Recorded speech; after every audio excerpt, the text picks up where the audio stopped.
அனைவருக்கும் வணக்கம். இன்றைய பதிவில் தனுசு ராசியில் பிறந்த ஆண்கள் அவங்களுடைய வாழ்க்கை, காதல் மற்றும் திருமண வாழ்க்கையில் ஒரு ஆணாக அவங்களுடைய வாழ்க்கை துணைக்கிட்ட காதலை எப்படி வெளிப்படுத்துகிறாங்க, அவங்களுடைய வாழ்க்கை துணைக்கிட்ட என்ன எதிர்பார்க்குறாங்க, அவங்களுடைய காதலை எப்படி வெளிப்படுத்துகிறாங்க, அவங்களுடைய வாழ்க்கை துணையை எப்படி வாழ்க்கையில் நடத்துகிறாங்க அப்படிங்கிறத பற்றி தான் இந்த பதிவில் நம்ம பார்க்க போகிறோம்.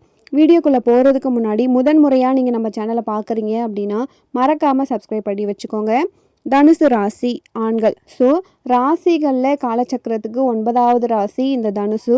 இந்த ராசியில் பிறந்த ஆண்கள் பொதுவாக ஆண் பெண் 2 பேருக்குமே இது கொஞ்சம் பொருந்தும். பெண்களுக்கு நம்ம தனியாக ஒரு பதிவில் பார்க்கலாம்.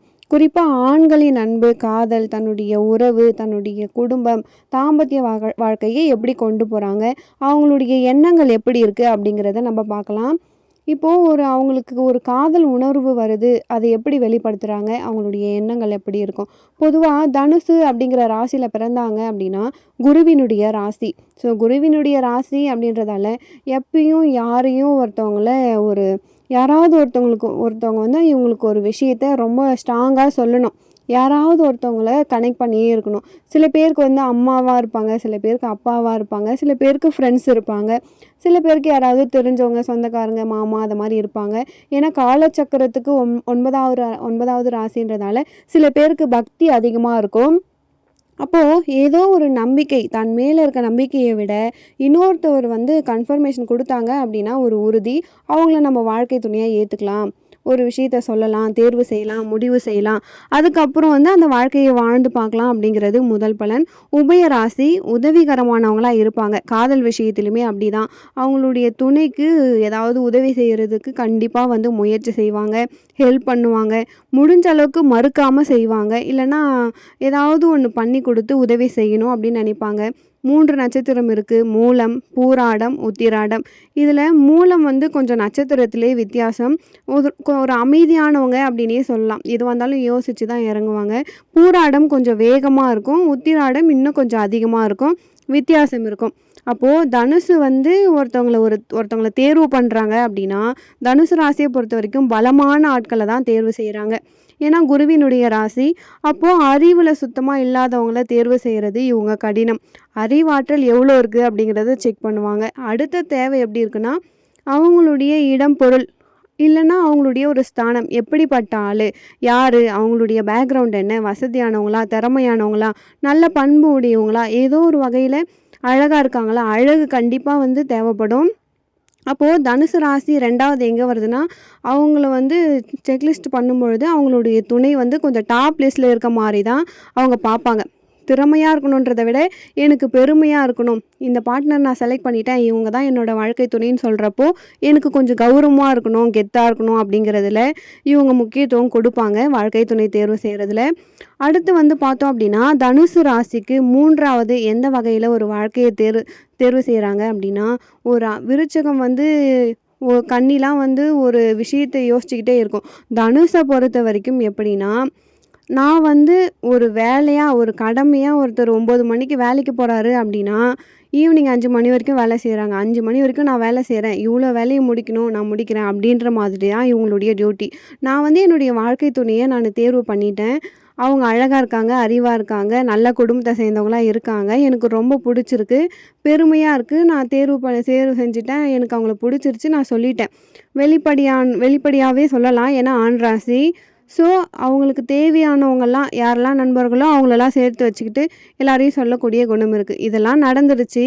அதுக்கப்புறம் அவங்க எப்படி அந்த வாழ்க்கை துணையை மெயின்டைன் பண்ணுறாங்க அப்படின்னு பார்க்கும் பொழுது நான் கமிட் பண்ணேன், இன்றைக்கி நான் கண்டிப்பாக இன்றைக்கி வருவேன், உன்கிட்ட நான் இதை வாங்கி தரேன்னு சொல்லிட்டேன், கண்டிப்பாக நான் உனக்கு வாங்கி கொடுத்துருவேன், நான் உனக்கு சொன்னேன், இங்கே கூட்டிகிட்டு போகிறேன்னு சொன்னேன், நான் கண்டிப்பாக இங்கே நான் கூட்டிகிட்டு போகிறேன் அப்படின்ற மாதிரி ஒரு டியூட்டி கான்சியஸில் இருப்பாங்க.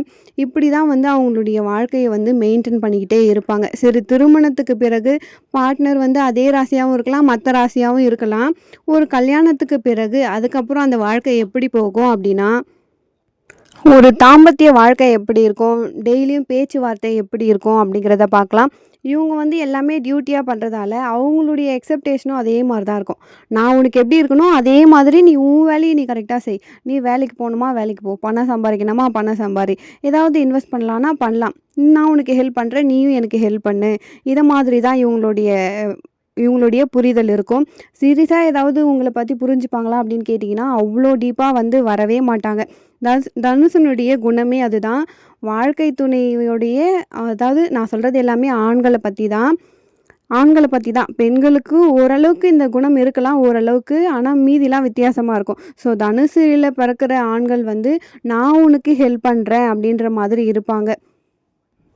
அதுவே வந்து அவங்களுடைய வாழ்க்கை துணை என்ன எதிர்பார்க்குறாங்க, அவங்களுக்கு என்ன தேவை அப்படிங்கிறது இவங்களுக்கு புரியுமானா புரியாது. சில டைம் ஃபோர்ஸ் பண்ணி பேசினா மட்டும் தான் இவங்களுக்கு புரியுமே. 3 நட்சத்திரமே வித்தியாசமான ரியாக்ஷன்ல தான் இருக்கும்.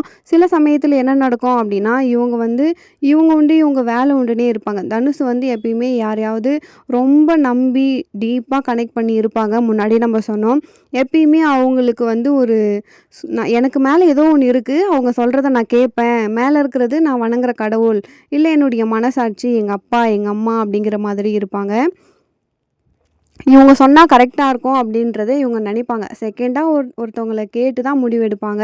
அவங்களா வந்து ஒரு நல்லா கரெக்ட்டா யோசிச்சாலுமே மத்தவங்க கிட்ட ஒரு கன்ஃபர்மேஷன் பண்ணிப்பாங்க. இந்த குணம் இருக்கும்.